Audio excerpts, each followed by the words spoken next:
നമ്മുടെ നല്ല നാടൻ പപ്പായ കൊണ്ട് ഒരു അടിപൊളി ഡ്രിങ്ക് ഉണ്ടാക്കാം കേട്ടോ. പപ്പായ ആണെന്ന് പറയുകയില്ല, അത്രയ്ക്ക് ടേസ്റ്റുള്ള ഒരു ഡെസേർട്ട് പോലെ ഇരിക്കുന്ന നല്ലൊരു ഡ്രിങ്കാണ്.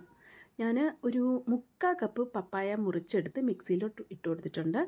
ഇനി അതിലേക്ക് ഒരു 3/4 കപ്പ് പാല് നല്ല ഫ്രിഡ്ജിൽ വെച്ച് തണുത്ത പാലാണേ. അതുകൊണ്ട് ഞാനിത് ഐസ് ക്യൂബ് ഇടുന്നില്ല, തണുത്ത പാലായതുകൊണ്ട്. ഇനി നമ്മുടെ ആവശ്യത്തിന് മധുരത്തിന് പഞ്ചസാര ഇട്ട് കൊടുക്കുന്നു. ഇനി നമ്മുടെ ഉണ്ടെങ്കിൽ, തീർത്തും ഓപ്ഷണലാണ്, ഉണ്ടെങ്കിൽ കണ്ടൻസ്ഡ് മിൽക്ക് അല്പം ഒഴിച്ച് കൊടുത്താൽ നല്ല ഐസ്ക്രീമിൻ്റെയൊക്കെ ആ ഒരു ഫ്ലേവർ കിട്ടും. എല്ലാം കൂടി ചേർത്ത് നന്നായിട്ട് ബ്ലെൻഡ് ചെയ്തിട്ട് ഒരു ഗ്ലാസ്സിലേക്ക് ഒഴിച്ച് കൊടുക്കുക.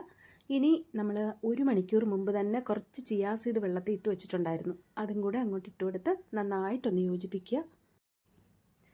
നന്നായിട്ട് ഇളകി യോജിപ്പിച്ചിട്ട് ഇപ്പം തന്നെ ഒരു സ്പൂൺ എടുത്ത് വായിൽ വെച്ചപ്പോഴത്തേക്ക് നല്ല ടേസ്റ്റ് ആയിരുന്നു കേട്ടോ. പിന്നെ നമുക്ക് കയ്യിൽ പിസ്തായോ ബദാമോ എന്തെങ്കിലുമൊക്കെ ഉണ്ടെങ്കിൽ അതൊന്ന് ക്രഷ് ചെയ്ത് മേളിലോട്ടൊന്ന് ഇട്ട് കൊടുത്താൽ കാണാനും നല്ല ഭംഗിയാണ്. പിന്നെ നമ്മളൊന്ന് ഇളക്കി യോജിപ്പിച്ചിട്ട് അത് കുടിക്കുമ്പോഴേ അതിൻ്റെയൊക്കെ ഒരു ടേസ്റ്റ് അതൊന്ന് ഇടയ്ക്ക് കടിക്കാൻ കിട്ടും. ഭയങ്കര ടേസ്റ്റാണ്. സത്യം പറഞ്ഞാൽ ഇത് നല്ലൊരു നറിഷിങ് ഡ്രിങ്കാണ്. ട്രൈ